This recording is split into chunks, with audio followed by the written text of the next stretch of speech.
Hello everyone and welcome back to the Cyclocross Social podcast. Today we're going to be discussing the fifth race in the Cyclocross series in Loenhout. With me here to do that is Issam. Thank you for being here. Yes, thank you for having me. I'm coming to you from a cold Besançon. It looks to be a fast race in the World Cup here this Sunday. Made the drive today, but there was also racing in Loenhout where there was definitely less sun, foggy conditions. But despite some reports yesterday in the Belgian broadcast, the course was not as muddy. Yes, there was some running, but there were also plenty of fast sections. Anybody hoping for a first battle between Mathieu van der Poel and Wout van Aert left the race disappointed because Mathieu van der Poel dominated the race like he did before. It was Van Aert who had the fastest start, eager to show himself, but it was very evident very quickly that he lacked the cross feeling. He went straight in one of the uphill, downhill banked 180s, and from there on Van der Poel took off and took victory. Van Aert sat in second place for a while, then had to let Zweek go, but everything came back together. We had a final lap battle for second between Van Aert, Zweek and Nys. Nys took the lead some halfway through the lap, but Van Aert, who was on the outside of Nys, collided with a spectator and crashed.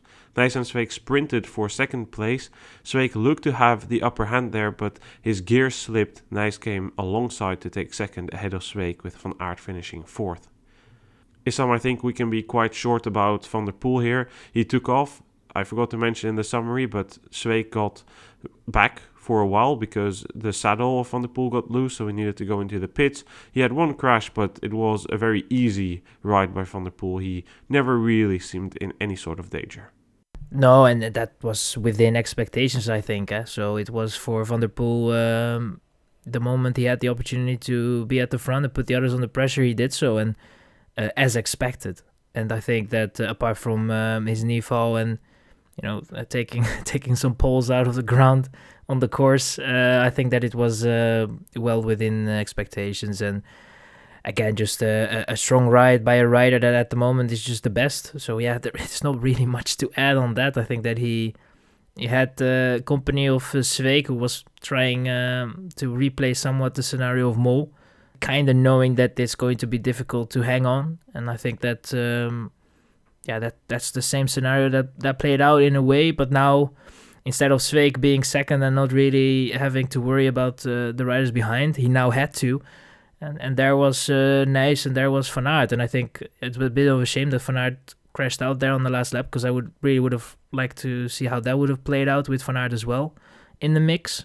But it wasn't meant to be. And then, we go to a sprint and Zweek was a little compromised. Nys is for sure a very fast guy to the finish. I mean, Zweek also has a very good sprint in a way, but it played out as it did. And Nys in the end is second. And I think for him, after a very tough course in Gavre, to be again on the podium, I think that for Nys, if you look at the last couple of races, he's been on a roll in a way, and it looks just better and better. I think that he can be very satisfied with his form, as he said as well in the post-race interview. I think that he's in a very good shape, and same goes for Zweek. When he chooses his races, he tries to be up there, and at times it definitely works out well. And today he could have been second, but a bit too many mistakes when he was in between, and then the others joined, and then it's obviously difficult to get yourself in that second position. And I think in the end, a bit of bad luck. Not that lucky that Nys was there, and that was all it was. Nys definitely is showing with these last three races that he was right. If you recall to the Hulst podcast, I was somewhat critical and saying, well, he needs to perform now, because every week I'm reading interviews with Nys in which he says, well, I have the form, but, this went wrong or that went wrong. And now he clearly showed that he wasn't lying there. He definitely has the form and he does quite well.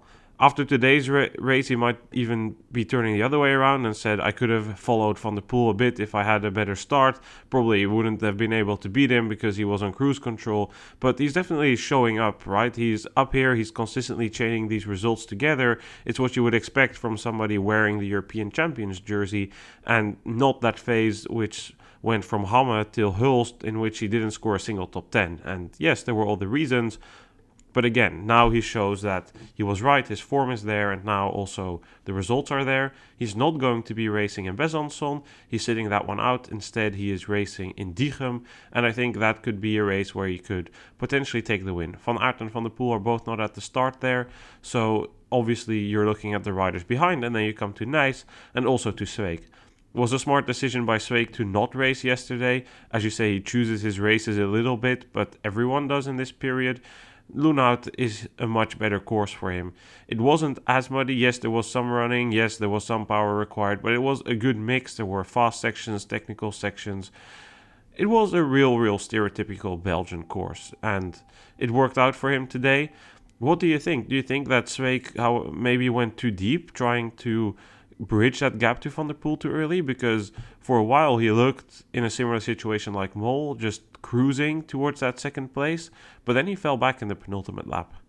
Yeah, I think he might have paid the price a little bit of trying to follow Van der Poel. And the difference between Loenhout and what we had in Mol is, in Mol he had the sand as an advantage, and he always could make the difference there a little bit compared to the rest behind him. And even though he might have paid somewhat a price for trying to follow Van der Poel, he could compromise that in a way with the sand. And I think now in Loenhout, it's also a bit difficult to really open up a gap here.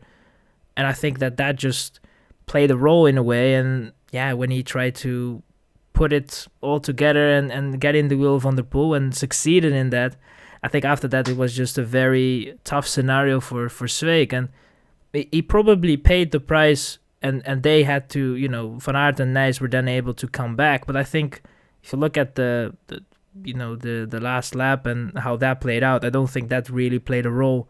I think that he had enough to, to really give it a go and try to sprint for second place. Just wasn't meant to be. And with Nys as well, trying to beat Nys in the sprint is also quite difficult. So I think in the end, yeah, it played a role, but I don't think it was that significant. And in the end, it was just, the little things that counted. Then let's focus on the third protagonist in that battle for the second place on the podium, Wout van Aert. Was much anticipated that he started his cyclocross season, a limited campaign, out of love for the sport. He didn't have that high expectations coming in, but it's still Wout van Aert, right? Like, you're curious to see what he can do. He had that eager start, but to me it was very obvious that he didn't have the cross skills, or at least the feeling on the bike, if you want to put it that way, to compete, because he was up there, he had the power, he looked decent, but you could just see it in this banked 180 corner. He shoots straight. That's a silly mistake. He crashes when shouldering his bike. That's also a very rookie error to make. In the last lap, maybe you can't really blame that on him because he collided with a spectator, and that's something I would like to make a point about because there were two instances with spectators. At the VIP tent, there was one of the VIPs who also fell from the VIP deck onto the course, and then there was this incident. So we definitely need to wonder how much double fencing was there on this course. Was it enough? But regardless of that, I think it was a decent start by Van Aert and kind of what was expected. I think if you were expecting him to really battle with Van der Poel, it was probably a bit unrealistic considering the fact that Van der Poel really wants that world title and Van Aert really just wants that Roubaix and Tour of Flanders victory. Yeah, and to be honest, I think my expectations were a little lower. I mean, for most of the race, he was there able to fight for a podium spot, and in the last lap, second was within his possibilities. In the end, I think, as you say, I think the priorities are just a bit different between him and Van der Poel. For Van Aert at the moment, his priorities are on the road and recovering from the injury and making sure that the base is there when he hits the road campaign. But I have to say, the atmosphere and the sound that was produced by the spectators the moment he entered the field in first place on the first lap, I think that is something that also kind of drags a rider into the field and makes him do these races in a way, despite him not prioritizing cyclocross in a way, the love for the sport, but also the love that he gets from the spectators, because that was, I don't think we haven't heard that sound and the atmosphere that I have seen there. I haven't seen this season so far. It was really wild, especially the first lap was insane. He is also just one of cyclocross best, and he is a character. He is someone that has a following, especially in Belgium, and just great to have him in cyclocross. And for the preparation that he had and the mistakes that he made, he was still fighting for a podium. So I think, as you say, it was for him a good performance. And in the end, it was just a bit of bad luck there with the spectator. He was wide, but I think he would have made the corner if the spectator's elbow wasn't there. And yeah, that's also kind of part of these type of races. And it's going to be interesting to see him in the next couple of races. But as you say, I mean, we shouldn't expect too much. His priorities are elsewhere. But it's a pleasure to have him in the field. Loenhout and Diegem are always the two party crosses, right? So at these races, the biggest crowds turn up. Especially this year, the date of Loenhout is really, really good. Yesterday and the day before were days off in Belgium.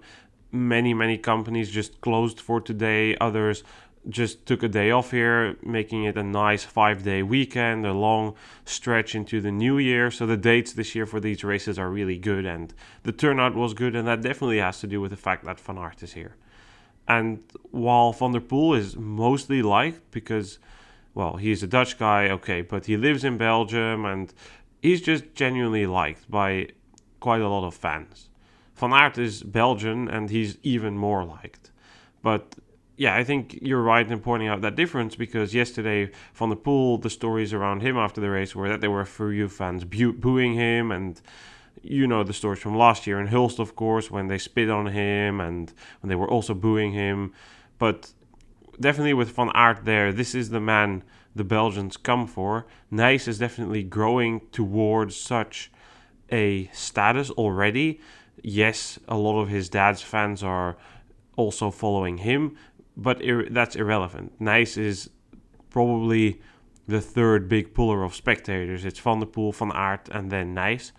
And when all three are here at the start, especially Loenhout, a rich race, they have deep pockets. They clearly invested in their top part of this start field, attracting these riders. And it worked out for them. Again, many spectators, as you would expect in a race in Loenhout at this time of year, even if it isn't part of any of the major classifications. Let's look at the entire top 10 then, because behind Van der Poel, Nys, Zweek and Van Aert we find Niels van der Putte, ahead of Jens Adams, Thomas Meen, Lander Looks, Tim Merlier and Thijs Aerts. I don't think we really need to spend too much time here. Niels van der Putte, definitely some tiredness kicking in for him. I believe he's skipping Besançon, but then he's doing everything until the end of the year. He's skipping one of these Christmas races, but it's quite hard to keep track of which one it is exactly. What did you think about Tim Merlier then? He raced his first race of the season here. There was some talk about him not racing his home race in Gavre yesterday because the full-time crossers were quite upset if he would have gotten one of the wild cards over them. 9th here, he was going at it in the first lap. I really enjoyed the way Merlier entered the race and how he wanted to get through it. I mean, it was, I don't know if he had a bet or he just wanted to have the whole shot at the front.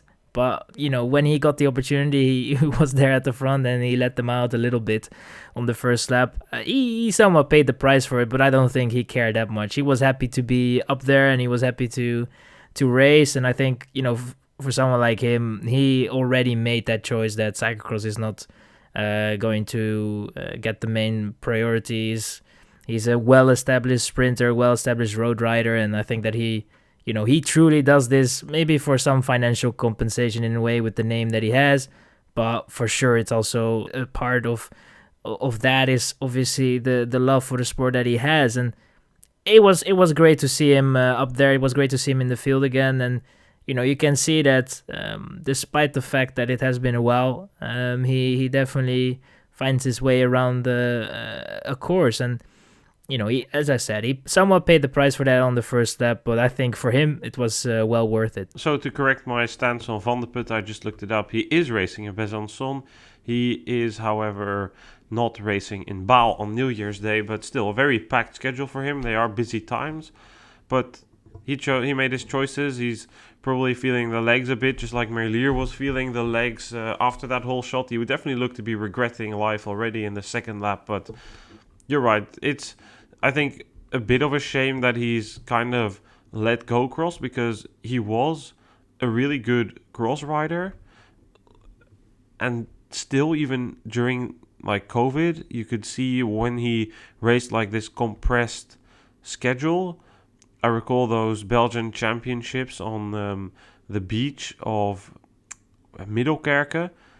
He was up there and then faded a bit. Ultimately, it was Hermans who was up there a bit more. Shame that we don't see Hermans either. For Hermans, the funny paradox is the less cross he seems to be doing, the worse he seems to be doing on the road as well. Whereas for Merlier, of course, it makes a lot of sense. Like, he's developed late. He got the last-minute savior by Crelan Corendon, became Belgian champion on the Alpecin project, then switched to Quickstep. He's really developed as a road rider, become a late bloomer in the sprinters. So, yeah, that was definitely nice to see him back in the mix. I think we should move to the women's race now, Issam, because that one was a bit more competitive. We saw a interesting opening section of the race with Laura Molengraaf taking the whole shot. Larissa Hartog was up there, not names you hear on this podcast every day or every week even. Ultimately, from a big leading group, Sanne Kant and Marion Norbert-Ribeyrolles managed to get away. These two Belgian teammates were duking it out until Kant made a mistake by pit 2 and had to let Ribeyrolles go. Ribeyrolles took the win, her second one of the season ahead of Sanne Kant. Imogen Wolf managed to take third after putting the pace on in the final lap. Definitely not a very packed starting field here, Issam. Probably the worst we've seen this season. Still interesting to see a couple of other riders get the opportunity to showcase their abilities at the front of the race. Ultimately, the expected two names end up front, Ribeyrolles and Kant. Ribeyrolles had a bad start but managed to fight her way in. Kant, it looked okay today, but just too many mistakes. She crashed at the pits earlier in the race as well, and she said that really hurt her. Her leg was super swollen after the finish, so definitely after seeing that, I thought it made a lot of sense that she couldn't come back after that second mistake. To be honest, when I saw that crash, I thought it was over. I didn't expect Kant to be right back in the mix, but you know, the fighting spirit of that woman is something else. Kant was, I think, if it wasn't for the mistakes, was definitely an equal to Ribeyrolles, if not maybe could have been in a better position and put Ribeyrolles under pressure, but it was the other way around. I mean, Ribeyrolles, the start from Ribeyrolles was not great whatsoever, and that really put her in a compromising position at the beginning of the race, and she came through in the middle and then basically picked her moment. And as you say, Kant just making a little too many mistakes, and it was she was definitely somewhat the fan favorite. What a story could have been if she was able to win again in her last season, but it wasn't meant to be, and Ribeyrolles was to go away with the win, and I think in the end deserved, because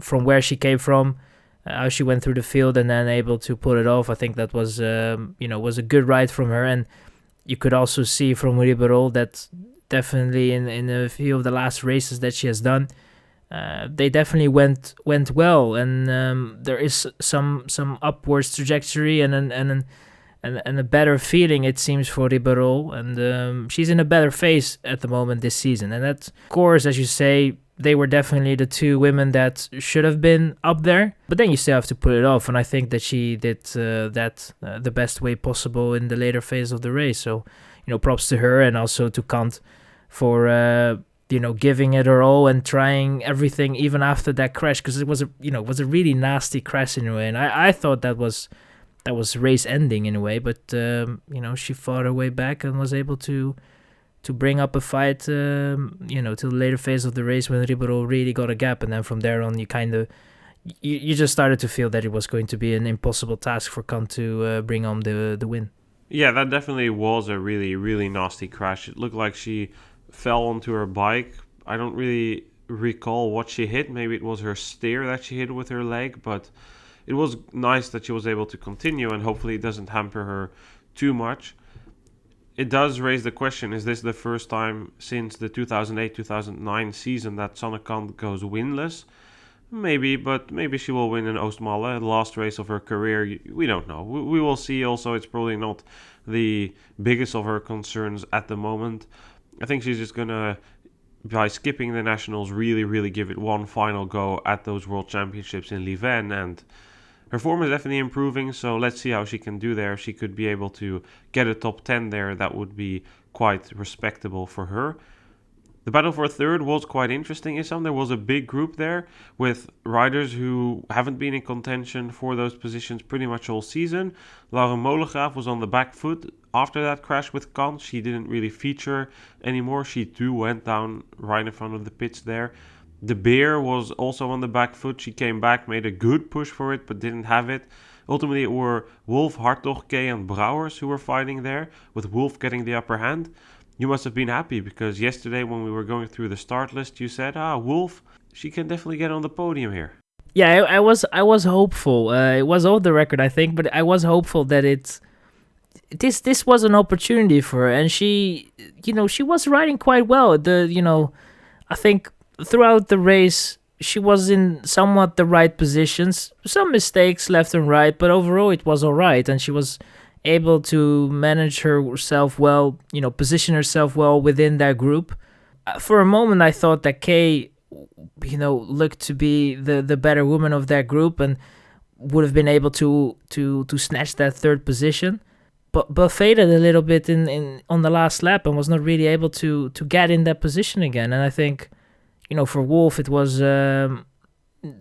Let's just say that it's somewhat a highlight for her cyclocross campaign this season, because when you come from like the junior category and you're thrown in somewhat the under 23, you have to do a lot of those elite races on the women's side, and that makes it obviously quite a difficult transition, and it's also then hard to to put those results in perspective, because you kind of end up in the mess and you have to get through all of that. And right now you don't really have that problem because you're basically one of the front runners, and it's a different style of racing altogether. And then you're just able to show a little bit more of your potential. I think she pulled it off nicely. She was, at the last lap, picked her moment, was leading there, and then you can put the others under pressure. And when others make mistake behind you, you're able to use that as an advantage. And in the end, pulled it off. It was a great podium, and definitely someone with great talent as well. And it's going to be interesting to see how she progresses. But this is something that you just cherish because, podium, at the elites level, despite the fact that the field is, a bit compromising, I definitely still think that is quite the achievement for her.